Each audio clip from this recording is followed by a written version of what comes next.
السلام علیکم دوستو، میں یاسر صدیقی آپ کے ساتھ وقف جائیدادیں انڈیا کے پس منظر میں وقف امینڈمنٹ بل 2024 کے اس پس منظر میں اوقاف کی پراپرٹیز کو سمجھنا اور اس کے دیکھ بھال کے لیے جتن کرنا، لوگوں میں اویئرنیس اور اس کا شعور بیدار کرنا اس پیشکش کا اہم مقصد ہے۔ الحمدللہ رب العالمین والصلاة والسلام علی رسولہ الکریم وعلی آلہ واصحابہ اجمعین الی یوم الدین۔ محترم ذمہ داران اور ملک بھر سے تشریف لائے وقف کی حفاظت اور وقف جائیدادوں کی بحالی کے مبارک فریضے کو انجام دینے میں مصروف بھائیوں، میں بھی اپنی طرف سے آپ سب کا آج کے اس اجلاس میں استقبال کرتا ہوں اور دعا کرتا ہوں کہ اللہ تعالیٰ اس اجلاس کو اپنے مقاصد میں کامیابی عطا فرمائے۔ آج کا یہ اجلاس ہندوستانی ملت اسلامیہ کے ایک بڑے ہی اہم ایشو، بڑے ہی اہم مسئلے پر غور کرنے کے لیے بلایا گیا ہے۔ میں بھی کوشش کروں گا کہ کچھ باتوں کی طرف اشارہ کروں، پھر انشاءاللہ تفصیل سے 2 دنوں کے مختلف اجلاسوں میں ماہرین ایکسپرٹس کے ذریعے ہم باتیں سنیں گے۔ تو وقف یہ اسلام کا ایک بہت ہی اہم اصول، ایک بہت اہم ادارہ ہے۔ عام طور پر صرف اس کے افادی پہلو پر لوگوں کی نظر ہوتی ہے، مادی یا افادی، کہ اگر وقف جائیدادیں بحال ہو جائیں تو اتنی جائیدادیں مل جائیں گی، اتنا پیسہ جنریٹ ہوگا اور اس سے مسلمانوں کا اتنا فائدہ ہوگا۔ یقیناً بڑی اہم بات ہے یہ، لیکن اس کے ساتھ ساتھ وقف یہ اسلام کے پورے معاشی تصور اور اسلامی نظام معاشیات کا بھی ایک بہت ہی اہم پلر ہے، اور اگر وقف پوری طرح بحال ہو جائے تو ہندوستان جیسی پلورل سوسائٹی میں، مشترکہ سماج میں، یہ اسلام کے بہت سے تصورات کی نمائندگی، اس کی عملی شہادت کا بھی بہت اہم ذریعہ ہے۔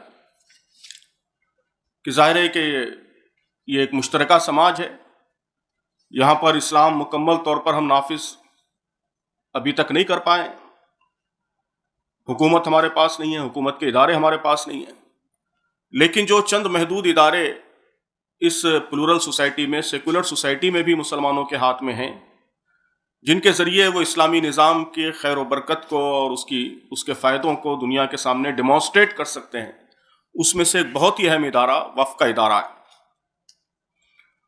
وقف یہ اسلام کے اس معاشی تصور کی نمائندگی کرتا ہے کہ اسلام میں مال کی افزائش، اس کی گروتھ پر بھی توجہ دی گئی ہے۔ یعنی دوسرے مذاہب کی طرح مال کمانے، دولت کمانے، اس کو ڈسکریج نہیں کیا گیا ہے، بلکہ دولت کمانے کو انکریج کیا گیا ہے۔ اسلام میں دولت پروڈکٹیو ہونی چاہیے، اس میں گروتھ ہونی چاہیے۔ نبی کریم صلی اللہ علیہ وسلم نے فرمایا کہ اگر یتیم کا مال تمہارے پاس امانت ہو تو اس مال کو یوں ہی مت رکھو، اگر تم اس کو یوں ہی رکھو گے تو زکوٰۃ اس کو کھا جائے گی۔ یعنی ہر سال آپ زکوٰۃ دیتے رہیں گے تو جب تک وہ یتیم بچہ بڑا ہو جائے گا، مال کا بڑا حصہ ختم ہو جائے گا۔ تو اس کو انویسٹ کرو تاکہ اس میں بڑھوتری ہو، اور جب وقت گزرنے کے بعد اس کو مال ملے تو بڑھ کر ملے۔ تو گویا مال کی گروتھ، مال کو پروڈکٹیو بنانا، اس کو انکریج کیا گیا ہے۔ لیکن ڈسکریج کس چیز کو کیا گیا ہے؟ ڈسکریج اس چیز کو کیا گیا ہے کہ مال کا استعمال عیاشی میں، فضول خرچی میں نہیں ہونا چاہیے۔ فضول خرچ شیطان کا دوست ہے۔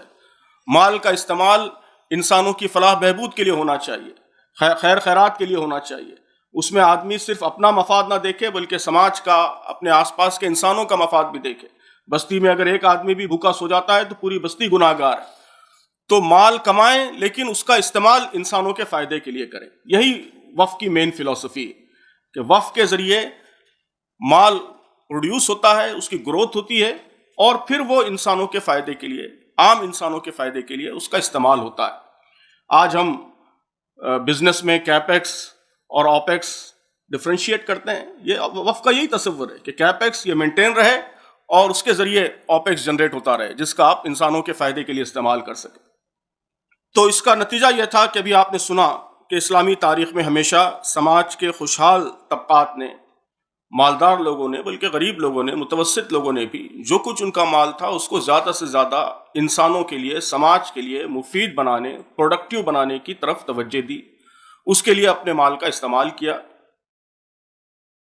اور آپ نے بھی سماعت فرمایا کہ خود نبی کریم صلی اللہ علیہ وسلم کے دور ہی سے اس کی شروعات ہوئی. کہا جاتا ہے کہ سب سے پہلا وقف وہ مسجد قباء ہے، پھر اس کے بعد مسجد نبوی ہے، اور پہلا وقف خیری ابھی ڈاکٹر رضی الاسلام صاحب نے واضح فرمایا وہ مقیرق رضی اللہ تعالیٰ عنہ کا وقف ہے جو غزوہ احد میں شہید ہوئے تھے. 7 باغات ان کے، اور اس کے بعد پھر حضرت عمر، حضرت عثمان. اسلامی تاریخ میں ہر دور میں یہ اوقاف رہے ہیں. مولانا علی میاں نے لکھا ہے، ان کی جو کتاب ہے ماذا خسر العالم، اس میں انہوں نے بہت تفصیل سے کئی مثالوں سے واضح کیا ہے کہ اسلامی تاریخ میں جو عزت ہے، اسٹیٹس ہے. آج اسٹیٹس ہم لوگوں کے اسٹینڈرڈ آف لائف کو دیکھ کر ان کا اسٹیٹس متعین ہوتا ہے کہ کس کے پاس کتنی اچھے برانڈ کی کار ہے، کتنے اچھے برانڈ کا موبائل فون ہے، گھر کتنا بڑا ہے. علی میاں نے لکھا ہے کہ اسلامی تاریخ میں لوگوں کا اسٹیٹس ان کے خیر کے کاموں سے متعین ہوتا تھا، کہ وہ آدمی بڑے اسٹیٹس کا مانا جاتا تھا جس نے زیادہ جائیدادیں وقف کی اور جس کی جائیدادوں سے زیادہ لوگ مستفید ہو رہے ہیں. اس کا وہ پرسنل حیثیت میں تو فقیر ہوتا تھا، سادہ سیدھا جیسے دوسرے لوگ ہوتے تھے ویسے ہی ہوتا تھا، لیکن لوگوں کو معلوم ہوتا تھا کہ اس آدمی کے ذریعے فلاں فلاں فلاں وقف چل رہا ہے. تو جس کے جتنے وقف ہوتے تھے اور جتنی اس کی جائیدادوں سے زیادہ لوگ مستفید ہوتے تھے، اس سے سماج میں اس کا اسٹیٹس متعین ہوتا تھا. تو اس کا نتیجہ یہ ہے کہ خواتین نے تک ابھی آپ نے سنا کہ وقف قائم کیے. اوقاف کی جو تفصیل ہے اس پر بہت ساری اچھی اسٹڈیز آئی ہیں، بڑی انٹرسٹنگ تفصیلات موجود ہیں. اس سے معلوم ہوتا ہے کہ یہ ایسی خیر کا کام نہیں تھا کہ غریبوں کے لیے کچھ لوگوں نے اپنی جائیدادیں وقف کر دی، بلکہ لوگ اپنے سماج کی ضرورتوں کی بڑی گہری اسٹڈی کرتے تھے کہ ہمارے شہر کی، ہمارے سماج کی کیا ضرورت ہے، آج کی ضرورت کیا ہے، آنے والے زمانے کی ضرورتیں کیا ہیں، اور ان ضرورتوں کی تکمیل کے لیے پھر وہ اپنی جائیداد کا استعمال کرتے تھے، اس کے لیے وقف کرتے تھے. ابھی مولانا رضی الاسلام صاحب نے بھی بہت سی اوقاف کے مداد بیان کیے ہیں. میرے پاس بھی ایک لسٹ ہے کہ غریبوں کی فلاح بہبود، بیواؤں یتیموں کی خبرگیری، کفالت عامہ، اس کے علاوہ تعلیم کا فروغ، طلبہ کے وظائف، بڑے مدرسوں دانشگاہوں کا قیام، علمی سائنسی تحقیقات، رصد گاہوں اور تجربہ گاہوں کا قیام، لیبارٹریز اور آبزرویٹریز، دین کی اشاعت، دعوت و تبلیغ، جہاد، مساجد، علماء مشائخ اور مبلغین کی کفالت، جانوروں پرندوں کی بہبود، ان کی غذا کا انتظام. اس کے علاوہ شہر کی صفائی پاکیزگی، سڑکوں پر روشنی کا انتظام. اس کے لیے وقف موجود ہیں، ابھی بھی موجود ہیں. استنبول میں، بغداد میں وقف کے ریکارڈز موجود ہیں کہ سڑکوں پر روشنی کا انتظام ہو، اس کے لیے لوگوں نے وقف کیا ہے. باغوں، عوامی تفریحگاہوں کا انتظام، فواروں کا انتظام، شہر کی خوبصورتی، حاملہ اور دودھ پلانے والی خواتین کے نیوٹریشن کے لیے وقف، ہسپتال میں جو مریض شریک ہیں ان کے گھریلو ضرورتوں کی تکمیل کے لیے وقف، کہ یہ تو مریض ہاسپٹل میں ہے، اس کے گھر کو اناج سپلائی کی ہو اور کھانے کی ضرورتیں تکمیل ہو، اس کے لیے وقف. ان غلاموں اور نوکروں کے لیے وقف، دیکھیے دلچسپ بات ہے، ان غلاموں اور نوکروں کے لیے وقف جن کے ہاتھوں سے سامان لاتے لے جاتے وقت ٹوٹ پھوٹ جاتا اور انہیں اپنے آقاؤں کی سرزنش کا خوف ہوتا، کہ ایک نوکر سامان لے کے آ رہا ہے اور راستے میں گر گیا اور وہ گلاس ہے یا کچھ ہے پھوٹ گیا، اب گھر جائے گا تو ڈانٹ پڑے گی. تو ایک وقف موجود ہے، وہاں جا کے وہ سامان کی قیمت لے سکتا ہے، آقا کی ڈانٹ سے بچ سکتا ہے. تو اس سے آپ کیا اندازہ کر سکتے، اس سے آپ کو یہ معلوم ہوتا ہے کہ یہ صرف عام خیر خیرات نہیں تھی، بلکہ دولت مند افراد اپنے سماج کی ضرورتوں کو سمجھتے تھے، ان ضرورتوں کو محسوس کرتے تھے کہ کہاں خلا ہے، اب اس وقت کون سی ضرورت انفلفلڈ ہے، موجود چیزوں سے کیا ضرورتیں پوری ہو رہی ہیں اور کیا ضرورتیں ابھی بھی غیر تکمیل شدہ ہیں، اور ان ضرورتوں کی تکمیل کا سامان پھر وہ اپنی دولت سے کرتے تھے. میرے پاس ایک بہت ہی دلچسپ کوٹیشن ہے، یہ ایک مغربی مصنف کا کوٹیشن ہے. اس نے لکھا ہے کہ عثمانی سلطنت میں یہ بات عین ممکن تھی کہ کوئی فرد وقف کے گھر میں پیدا ہو، اس کا جس گھر میں پیدا ہوا ہے وقف ہے، وقف کے جھولے میں، کریڈل میں شیرخواری گزارے، زندگی بھر وقف سے کھائے پیے، وقف کے مدرسے میں پڑھے، وقف سے حاصل کتابیں پڑھے، وقف سے تنخواہ پائے، وقف کے ہسپتال میں علاج کرائے، اور مرنے کے بعد وقف کے تابوت میں اٹھے اور وقف کے قبرستان میں دفن ہو جائے۔ تو پوری زندگی کا لائف سائیکل ایک عام آدمی کا وہ اوقاف کور کرتے تھے، اس کی ہر ضرورت کی تکمیل اوقاف کرتے تھے۔ تو یہ ہمارے پاس جو اوقاف ہیں وہ ایسے ہی لوگ کہتے ہیں بادشاہوں کا معاملہ ہے، بادشاہوں نے عوام کی ضرورتوں کے لیے کر دیا، نہیں ایسا نہیں ہے۔ یہ سارے اوقاف اس میں ہمارے ملک کے اوقاف میں بھی شامل ہیں کہ لوگوں نے اپنی زندگی بھر کی کمائی اور اپنی مختلف ضرورتیں کاٹ کر انہوں نے آنے والی نسلوں کے لیے اور مسلمانوں کے لیے ان کی مختلف ضرورتوں کی تکمیل کے لیے یہ اوقاف قائم کیے ہیں۔ اب ہم ہندوستان پہ آتے ہیں، بعض باتیں اشارے تو آئے ہیں، لیکن ہندوستان، یہ سارے لوگ مانتے ہیں کہ دنیا میں سب سے زیادہ وقف جائیدادیں ہندوستان میں ہیں۔ ہندوستان کے بعد دوسرے نمبر پر ٹرکی ہے جو بہت پیچھے ہے ہندوستان کے مقابلے، جو نمبر آف پراپرٹیز ہیں اس کے لحاظ سے نمبر 1 ساری دنیا میں وہ ہندوستان ہے۔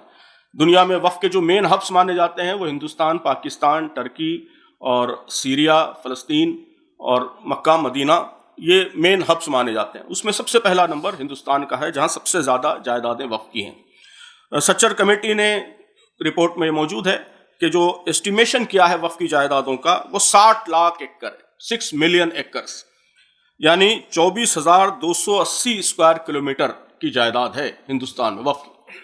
24,280 اسکوائر کلومیٹر یہ کتنا بڑا رقبہ ہے، آپ اندازہ اس سے لگا لیجئے کہ جو کیرلا ہے، کیرلا کا رقبہ 38,863 اسکوائر کلومیٹر ہے۔ 60 لاکھ ایکڑ اور 24,280 اسکوائر کلومیٹر، ظاہر ہے کہ بہت سی جائیدادیں تو ختم بھی ہو گئی ہیں۔ انہوں نے سچر کمیٹی کے زمانے میں جو ریکارڈز ان کے پاس اویلیبل تھے اس کی بنیاد پر اسٹیمیشن کیا ہے، تو کیرلا کا رقبہ 38,863 اسکوائر کلومیٹر ہے۔ پنجاب 50,000 اسکوائر کلومیٹر، یعنی تقریباً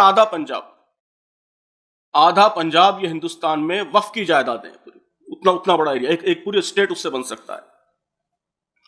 اور کہا جاتا ہے کہ ہندوستان میں سب سے زیادہ زمینیں وہ آرمڈ فورسز کے پاس ہیں، فوج کے پاس، اور دوسرے نمبر پر ریلوے ہے، اور تیسرے نمبر پر وقف، نمبر آف پراپرٹیز کے اعتبار سے۔ اور اس کی جو مارکیٹ ویلیو ہے وہ کہتے ہیں کہ 2 لاکھ کروڑ روپے ہے، 2 لاکھ کروڑ روپے، اور 20,000 کروڑ روپے سالانہ اس سے ریونیو جنریٹ کر سکتے ہیں۔ 20,000 کروڑ روپے سالانہ یہ ہندوستان میں کئی ریاستوں کا بجٹ نہیں، اسٹیٹ بجٹ، کئی ریاستوں کا، چھوٹی ریاستوں کا بجٹ 20,000 کروڑ روپے نہیں، بعض 5,000 کروڑ بجٹ والی ریاستیں بھی انڈیا میں موجود ہیں۔ تو آپ 20,000 کروڑ روپے سالانہ ریونیو جنریٹ کر سکتے ہیں، لیکن اس وقت جو ریونیو جنریٹ ہو رہا ہے وہ صرف 163 کروڑ روپے، کدھر 20,000 کروڑ اور کدھر 163 کروڑ، میں نے بہت ہی میگر اماؤنٹ اس کا آپ استعمال کر پا رہے ہیں۔ یہ سب کیوں ہے؟ تو آزادی کے بعد سے ہی اوقاف کو بہت ہی شدید چیلنجز درپیش ہوئے۔ یہاں کی خاص طور پر فرقہ پرست طاقتیں، جن کا ایک حصہ آزادی کے بعد سے ہی حکومت میں رہا ہے اور بہت ہی انفلوئنشل پوزیشنز پر رہا ہے، ان کی نگاہوں میں یہ اوقاف ہمیشہ کھٹکتے رہے، اور سسٹمیٹک کوششیں آزادی کے بعد سے ہی شروع ہو گئیں کہ اوقاف کے اس پورے نظام کو ختم کر دیا جائے اور ان زمینوں کو ڈائریکٹ یا انڈائریکٹ طریقوں سے مسلمانوں کے قبضے سے نکال دیا جائے۔ اس کے لیے طرح طرح کے پلاٹس کیے جاتے رہے، اور اس کا مقابلہ کرنے کی بھی لوگوں نے کوشش کی۔ آزادی کے بعد پہلا وقف ایکٹ بنا، پھر سیکنڈ وقف ایکٹ بنا، کئی ریفارمز ہوتے رہے۔ تو جو خطرات ہیں اس میں سب سے پہلا تو انکروچمنٹ ہے کہ وقف کی زمینوں پر قبضہ۔ سچر کمیٹی کہتی ہے کہ 2 طرح کا قبضہ ہے۔ ایک قبضہ تو یہ ہے کہ وقف کی زمینوں کا بہت بڑا حصہ ایسا ہے جو سرے سے اب غائب ہے، یعنی اب اس پہ وقف کا استحقاق باقی نہیں ہے، بلکہ اس پہ حکومت نے قبضہ کر لیا ہے، اور کمپنیز، پرائیویٹ پراپرٹیز ڈیولپ ہو گئی ہیں، ریزیڈینشیل کمپلیکسز ہیں، گورنمنٹ کے انسٹیٹیوشنز ہیں، مختلف چیزیں ڈیولپ ہو گئی ہیں، قبضے سے نکل چکی ہیں۔ اور دوسرا انکروچمنٹ یہ ہے کہ جائیدادوں کا بڑا حصہ ابھی وقف بورڈ کے پاس ہے آن پیپر، لیکن وہ بہت ہی کوڑیوں کے مول لیز پر دے دیا گیا ہے، اور اس سے کوئی آپ فائدہ اٹھانے کی پوزیشن میں نہیں ہے۔ جو لیز ملتا ہے کرایہ وہ بہت ہی نیگلیجبل ہے، ہونا نہ ہونا برابر ہے۔ تو یہ دونوں طرح کا انکروچمنٹ بہت بڑے پیمانے پر ہوا ہے۔ اور آپ جانتے ہیں جوائنٹ پارلیمنٹری کمیٹی کی جو 9th رپورٹ ہے، 9ویں رپورٹ، یہ بہت ہی امپورٹنٹ رپورٹ ہے، اور وقف کے سارے مسائل کا میں سمجھتا ہوں کہ آج بھی ایک بہت ہی امپورٹنٹ سورس اور ریفرنس یہ JPC کی 9th رپورٹ ہے، اور ہم سب کو اسے ضرور پڑھنا چاہیے، یہ ہمارے پاس رہنا چاہیے۔ مسائل بھی موجود ہیں، ڈیٹا بھی موجود ہے، انفارمیشن بھی موجود ہے، آسانی سے PDF اویلیبل ہے اس کا۔ تو یہ JPC کی جو رپورٹ ہے 9th رپورٹ، اس میں کہا گیا ہے کہ ٹوٹل اوقاف کا 70 سے 80% حصہ وہ وقف بورڈ کے قبضے سے باہر ہے، انکروچڈ ہے، 70 سے 80%، ظاہر ہے کہ معمولی نہیں ہے، بہت بڑا ہے۔ تو یہ پہلا بڑا مسئلہ ہے۔ دوسرا بڑا مسئلہ ہے کہ جو چھوٹا سا حصہ 20 سے 30% ابھی وقف بورڈز کے کنٹرول میں موجود ہے، وہ بہت ہی بری طریقے سے مس مینجمنٹ کا شکار ہے، مس مینجمنٹ، کہ اس سے آپ اس کا پروڈکٹیو استعمال نہیں ہے۔ میں نے عرض کیا کہ اللہ کے نبی صلی اللہ علیہ وسلم کا تو یہ حکم ہے کہ یتیم کا مال تک بیکار نہ رہے، مال کو بیکار رکھنا، اس کو اسلام نے جتنا ڈسکریج کیا ہے کسی اور فلسفہ معیشت میں اتنا ڈسکریجمنٹ آپ کو نہیں ملے گا۔ زکوٰۃ کا جو حکم ہے تو ماہرین معاشیات کہتے ہیں کہ اس کا مقصد بھی ایک مقصد یہ بھی ہے، ایک مقصد تو غریبوں کے لیے ریونیو جنریٹ کرنا ہے، لیکن ایک اہم مقصد یہ ہے کہ مال کا in productive holding of assets, اس کو ڈسکریج کرنا ہے، کہ اگر آپ ان پروڈکٹیولی سونا جمع کر کے رکھ دیں گھر میں تو آپ کو ہر سال زکوٰۃ دینی پڑے گی اور اس کے نتیجے میں آپ کا سونا ضائع ہوتا رہے گا۔ تو کوئی سمجھدار آدمی یہ کام نہیں کرے گا، وہ کہے گا کہ بھائی میرا یہ بجائے سونا رکھنے کے آپ مال کو انویسٹ کرو، اس کو پروڈکٹیو بناؤ تاکہ زکوٰۃ دے سکو، اپنے مال کو محفوظ رکھ سکو، اس کو کم ہونے مت دو۔ تو زکوٰۃ کے ذریعے اسلام نے مال کی ہولڈنگ اور مال کے ان پروڈکٹیو استعمال کو گویا ڈسکریج کیا ہے۔ تو اس قدر زبردست ڈسکریجمنٹ کے باوجود آپ دیکھیں گے کہ وقف کی بہت ہی پرائم اور بہت ہی امپورٹنٹ جو پراپرٹیز ہیں وہ ٹوٹلی ان پروڈکٹیو پڑی ہوئی ہیں، ان کا کوئی استعمال نہیں۔ تو بہت بڑے پیمانے پر وقف کا مس مینجمنٹ یہ دوسرا بڑا مسئلہ ہے۔ تیسرا بڑا مسئلہ کرپشن ہے، کہ متولیوں کی طرف سے بھی کرپشن ہے، وقف کے آفیسرز کی طرف سے بھی کرپشن ہے۔ یہ تین بڑے مسائل ہیں جن کا ہمیں مقابلہ کرنا ہے اگر وقف کو ہم محفوظ رکھنا چاہتے ہیں۔ اب ایک بہت بڑا مسئلہ، یہ بھی آزادی کے بعد سے ہی رہا ہے یہ مسئلہ، لیکن اب بہت ہی برہنہ ہو کر یہ مسئلہ سامنے آ گیا ہے، وہ یہ کہ یہاں جو اسلام مخالف اور فرقہ پرست طاقتیں ہیں وہ وقف کے اس پورے نظام ہی کو ختم کر دینا چاہتی ہیں۔ تو یہ بات ہم سب کو معلوم ہے کہ اس وقت ملک کی مختلف ہائی کورٹس میں اور سپریم کورٹ میں ٹوٹل 120 پٹیشنز اس وقت موجود ہیں، 120 پٹیشنز، ہر طرح کی پٹیشنز موجود ہیں۔ ایسی پٹیشنز بھی موجود ہیں جس میں کہا گیا ہے کہ وقف کے سارے پراپرٹیز کو گورنمنٹ ایکوائر کر لے۔ یہ وقف نہیں ہے بلکہ یہ مغل بادشاہوں کی، مسلمان بادشاہوں کے جو پبلک ٹریجری ہے اس کی پراپرٹی ہے، پبلک ٹریجری کی پراپرٹی ہے، پبلک پراپرٹی ہے۔ تو اب مغل حکومت ختم ہو گئی ہے، دوسری حکومت آ گئی ہے، تو پبلک پراپرٹی وہ حکومت کو منتقل ہو جانی چاہیے، سارے یہاں کی پبلک کی پراپرٹی بن جانی چاہیے، مسلمانوں کا اس پہ الگ سے استحقاق نہیں۔ اس طرح کی پٹیشنز بھی موجود ہیں۔ اور بعض پٹیشنز جو وقف ایکٹ 2013 ہے، امینڈمنٹ 2013 کا امینڈمنٹ اور 1995 کا ایکٹ، اس کو ریپیل کرنے کے لیے، اس کو ختم کرنے کے لیے ہیں، یا نارمل جو ٹرسٹ اور سوسائٹیز کا کے جو لیگل پروویژنس ہیں اس کے تحت وقف کو لانے کے لیے اپیلز موجود ہیں، پلیز موجود ہیں۔ تو 120 PILs کورٹ میں موجود ہیں۔ پبلک ڈسکورس، ابھی آپ انٹرنیٹ پہ گوگل پہ وقف سرچ کریں گے تو میکزیمم جو چیزیں ریٹرن ہوں گی یوٹیوب کی اور گوگل کے سائٹس کی، وہ فرقہ پرست طاقتوں ہی کی ریٹرن ہوں گی، جس میں بالکل نگیٹو پروپیگنڈا کیا گیا ہے کہ کانگریس حکومت نے گورنمنٹ کی بہت ساری جائیدادیں وقف کو دے دی ہیں، پرائم جائیدادیں مسلمانوں کو دے دی ہیں، وقف کو دے دی ہیں، وہ واپس لینا ہے، اس کو واپس لینے کی مہم چلانی ہے۔ تو لیگل فرنٹ پر، پولیٹیکل فرنٹ پر، میڈیا کے فرنٹ پر اور پبلک اوپینین کے فرنٹ پر، ہر فرنٹ پر وقف کو خطرات لاحق، وقف کو چیلنجز اس وقت درپیش ہے۔ ان سب کا مقابلہ اب ہماری ذمہ داری ہے۔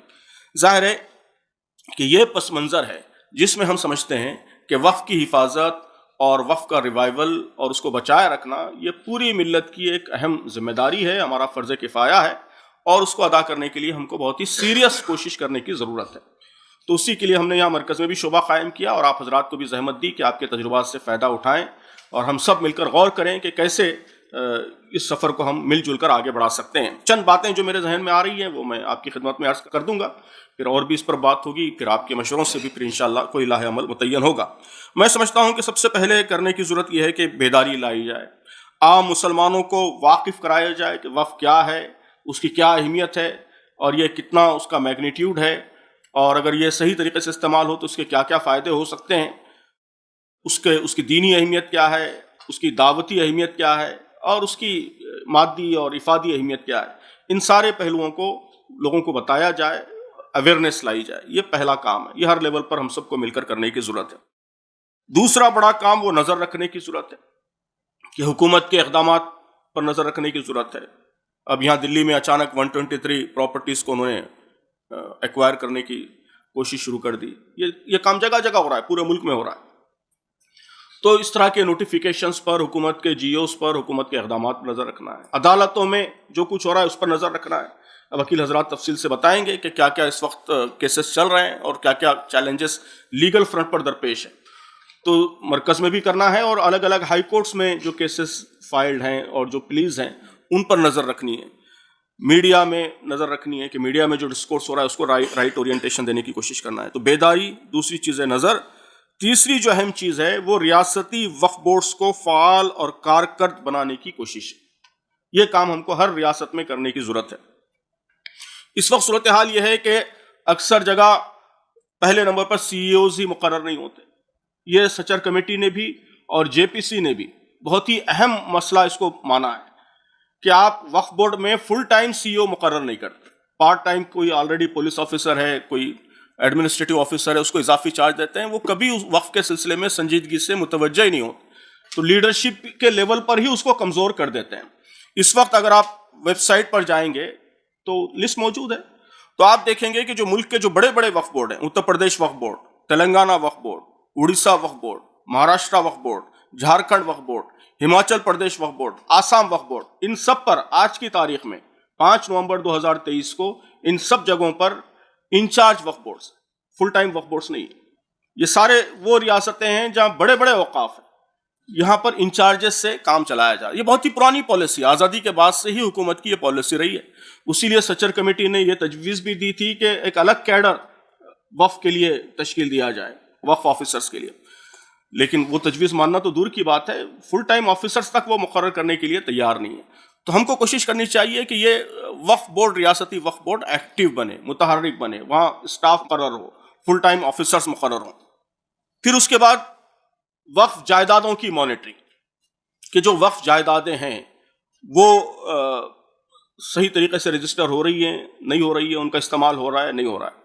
یہ بات ہم جانتے ہیں کہ وقف ایکٹ 2013 جب پاس ہوا تو اس میں یہ بات کہی گئی تھی کہ within 3 months, یہ وقف ایکٹ پاس ہونے کے 3 مہینے کے اندر یہ سروے کا نوٹیفیکیشن جاری ہونا چاہیے اور 1 سال کے اندر سروے مکمل ہو جانا چاہیے. یہ بائی لا مینڈیٹری ہے, وقف ایکٹ کا پروویژن ہے باقاعدہ کہ within 3 months آپ سروے کمشنر مقرر کریں, سروے کا نوٹیفیکیشن جاری کریں اور within 1 year اپنی ریاست کا سروے مکمل کریں.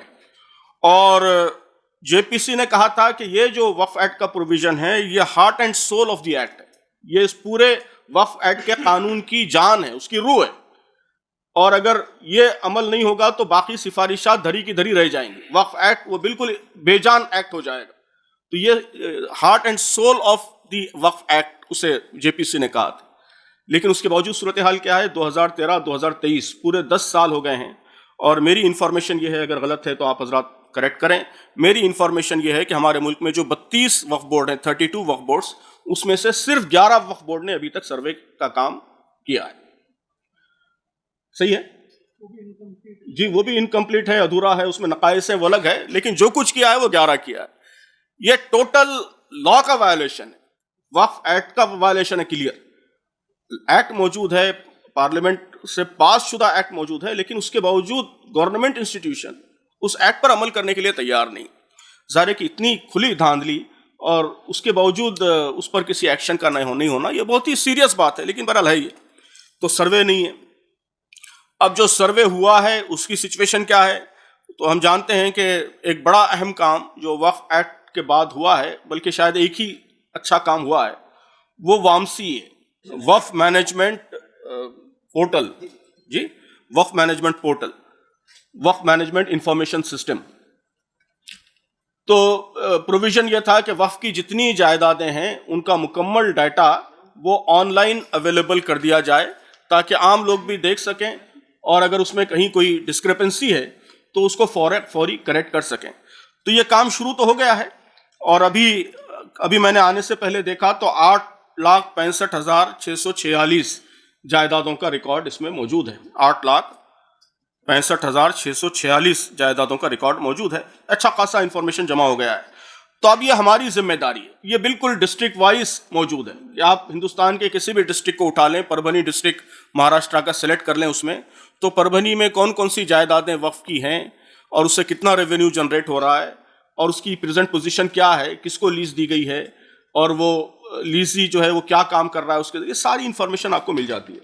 تو یہ ایک بہت ہی امپورٹنٹ سورس اس وقت ہمارے پاس اویلیبل ہے. یہ ایک تحریک بن جانا چاہیے کہ جگہ جگہ اس کو لے کے مانیٹرنگ کی جائے، ریئل ٹائم مانیٹرنگ ہو کہ جو جائیدادیں موجود ہیں وہ وہاں شو کر رہی ہے نہیں کر رہی ہے، اور اس کا صحیح فائدہ ہو رہا ہے نہیں ہو رہا ہے، کس کو لیز دیا گیا ہے اور اس سے کیا فائدہ ہو رہا ہے. تو یہ اگر تحریک بن جائے اور ہر گاؤں اور ہر شہر میں کچھ بیدار لوگ یہ کام کرنے لگیں تو میں سمجھتا ہوں کہ اس کے ذریعے کافی پریشر بلڈ ہو سکتا ہے. یہ پورٹل اگر افیکٹو ہو جائے اور اس انفارمیشن کا ہم صحیح طریقے سے استعمال کریں تو کافی کام ہو سکتا ہے. تو یہ اس کا ایک اچھا سسٹم میکانزم ہم سب بنا سکتے ہیں. اور آخری چیز پھر جو جائیدادیں ہیں اس کا ڈیولپمنٹ ہو اور اس کا آپٹیمم استعمال ہو، اس کے لیے پریشر بلڈنگ بنانا یہ ظاہر ہے کہ اگلا مرحلہ ہوگا. پہلے جائیدادیں بحال ہوں گی، آپ کے ہاتھ میں آئیں گی، وقت میں رجسٹر ہوں گی، صحیح طریقے سے رجسٹر ہوں گی، تو پھر اگلا مرحلہ یہ ہوگا کہ آپ اس کا آپٹیمم استعمال ہو، صحیح استعمال ہو، جتنا ریونیو جنریٹ کرنے کا ان کا پوٹینشیل ہے وہ پوٹینشیل پوری طریقے سے استعمال ہو، اس کی آپ فکر کر سکیں گے. تو میں سمجھتا ہوں کہ ان سب پہلوؤں پر ہمیں غور کرنا چاہیے اور قابل عمل لاہ عمل اس کے لیے بنانا چاہیے. انشاءاللہ جماعت اور جماعت کے مرکزی ڈپارٹمنٹ اور حلقوں کے سارے ڈپارٹمنٹس وہ سب اس میں ایکٹیو رہیں گے اور آپ حضرات کا تعاون رہے گا تو انشاءاللہ ہم اس کو پورے ملک میں ایک تحریک اس کو ہم بنا سکتے ہیں. اللہ تعالی ہم سب کو اس کی توفیق عطا فرمائے. آپ کا کیا خیال ہے دوستو؟ کمنٹ باکس میں لکھیں، لائک کریں اور شیئر کریں. مجھے یاسر صدیقی کو اب اجازت دیجیے. اگلے ایپیسوڈ تک کے لیے اپنا خیال رکھیے. اللہ حافظ.